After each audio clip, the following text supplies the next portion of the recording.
Geografi bukan sekedar menghafal nama dari ibu kota, mengetahui nama gunung, atau menghafal nama-nama negara.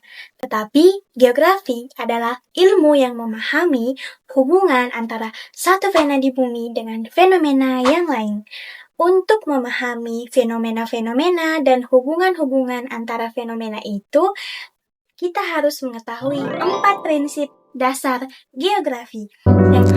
I need you more than ever. You wasn't there for me.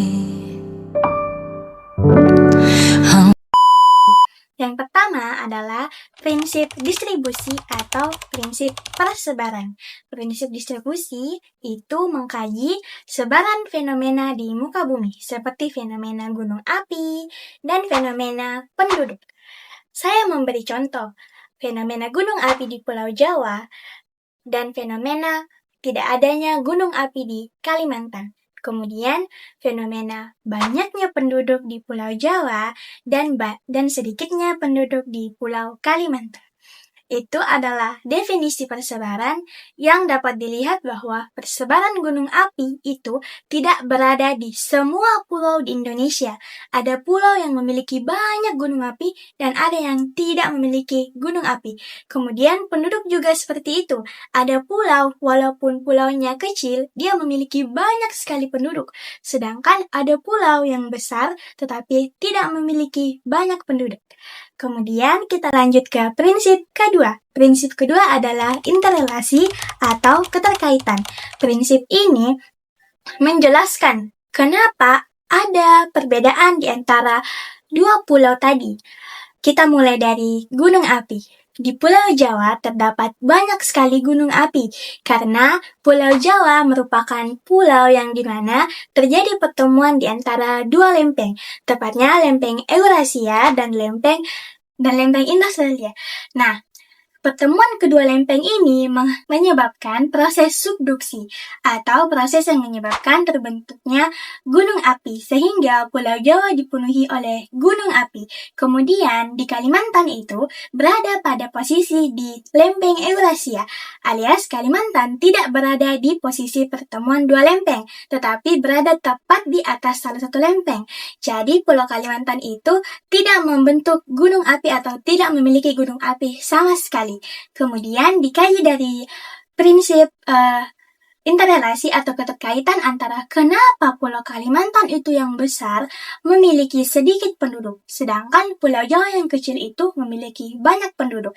Nah, di sini kita bisa kaji Pulau Jawa memiliki banyak penduduk karena Pulau Jawa memiliki fasilitas, pendidikan, dan bahkan ibu kota itu dahulunya Jakarta itu berada di Pulau Jawa sehingga Pulau Jawa merupakan salah satu pulau yang memiliki daya tarik yang sangat besar, juga lapangan kerja dan berbagai macam teknologi yang canggih itu berada di Pulau Jawa, sedangkan di Pulau Kalimantan dengan pulau yang besar dan dipenuhi oleh hutan belantara atau disebut paru-paru dunia itu memiliki penduduk yang sedikit. Kenapa? Karena di Pulau Kalimantan itu teknologi, pendidikan itu masih sedang berkembang, belum mengalami tahap yang setinggi yang ada di Pulau Jawa, sehingga Pulau Kalimantan itu menjadi pulau yang penduduknya sedikit, seperti itu. Kemudian prinsip ketiga adalah prinsip deskripsi. Nah, pada prinsip deskripsi ini, suatu fenomena akan dijabarkan lebih rinci lagi. Rinci ke bagian apanya? Hayo, rinci ke bagian angka-angkanya. Seperti penduduk Pulau Jawa itu pada tahun 2025, menurut data dari Dukcapil Kemendagri itu adalah 159 juta. Sedangkan Pulau Kalimantan hanya berjumlah 17 juta penduduk. Jadi, dapat ditarik kesimpulan bahwa Pulau Jawa memiliki 55,93% penduduk, sedangkan Pulau Kalimantan hanya memiliki 6,8% penduduk. Nah, inilah yang membuat perbedaan di antara kedua pulau ini dari segi deskripsi atau detail-detailnya. Kemudian, Pulau Jawa itu memiliki 34 gunung berapi menurut Menteri Energi dan Sumber Daya Mineral. Kemudian Pulau Kalimantan itu tidak memiliki gunung api. Kemudian kita akan lanjut ke prinsip keempat. Prinsip keempat adalah prinsip korologi. Prinsip korologi adalah prinsip yang menghubungkan dari 3 prinsip yang sudah kita bahas tadi. Yang pertama adalah prinsip distribusi atau persebaran, kemudian yang kedua adalah prinsip interrelasi atau keterkaitan, kemudian yang ketiga adalah prinsip deskripsi. Pada prinsip korologi ini, seluruhnya akan dibahas mulai dari awal hingga akhir yang akan menghasilkan satu kesatuan informasi yang berguna untuk menganalisis suatu wilayah. Saya memberikan contoh prinsip korologi. Yang pertama itu adalah pada bagian gunung berapi. Jika dari perspektif prinsip korologi, yang pertama, gunung berapi itu tersebar di berbagai pulau di Indonesia. Gunung berapi ada di Pulau Jawa, sedangkan Pulau Kalimantan tidak memiliki gunung berapi. Kemudian keterkaitannya, kenapa ada di Pulau Jawa? Karena Pulau Jawa adalah pulau yang dekat dengan pertemuan 2 lempeng, yaitu lempeng Eurasia dan lempeng Indo-Australia, yang menyebabkan gunung api di Pulau Jawa sangat banyak. Kemudian dari prinsip deskripsi itu berapa sih gunung api yang ada di Pulau Jawa? Ada 34 gunung api. Kemudian dari korologi itu menyambungkan semua prinsip-prinsip tersebut menjadi satu kesatuan informasi seperti pada gambar berikut. Dan dari segi korologi, bagaimana cara melihat populasi penduduk? Oke, kita mulai dari persebarannya. Populasi penduduk dari persebarannya itu diketahui ya, Pulau Kalimantan memiliki populasi penduduk yang sedikit. Persebarannya di Pulau Kalimantan itu kecil. Kemudian, apa yang menyebabkan Pulau Kalimantan memiliki penduduk yang sedikit? Karena yang pertama, pembangunan belum banyak dilakukan di sana.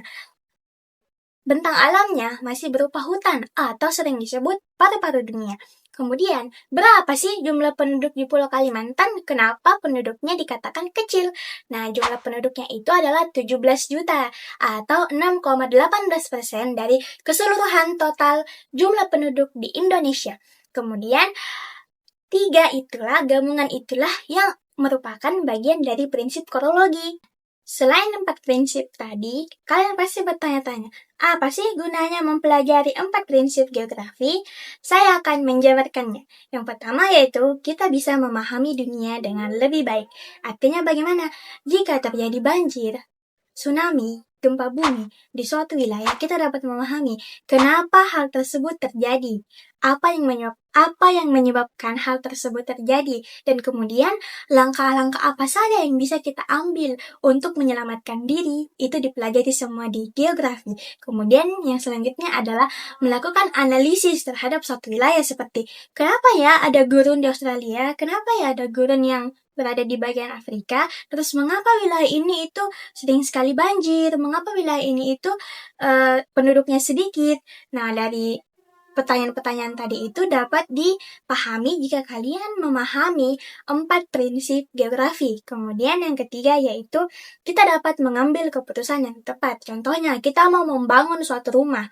Kita berpikir, jika saya membangun rumah di pegunungan, apa dampaknya? Dan jika saya membangun rumah di pinggir sungai, apa dampaknya? Jadi sebagai orang geografi yang mengetahui 4 prinsip geografi, kita dapat lebih bijaksana dalam mengambil keputusan yang ada dalam hidup. Sehingga kita dapat lebih waspada lagi, lebih tahu lagi terhadap kejadian dan fenomena-fenomena yang terjadi di sekitar kita. Jadi sekian dari saya. Apakah ada pertanyaan? Silahkan ditanyakan langsung. Bye-bye!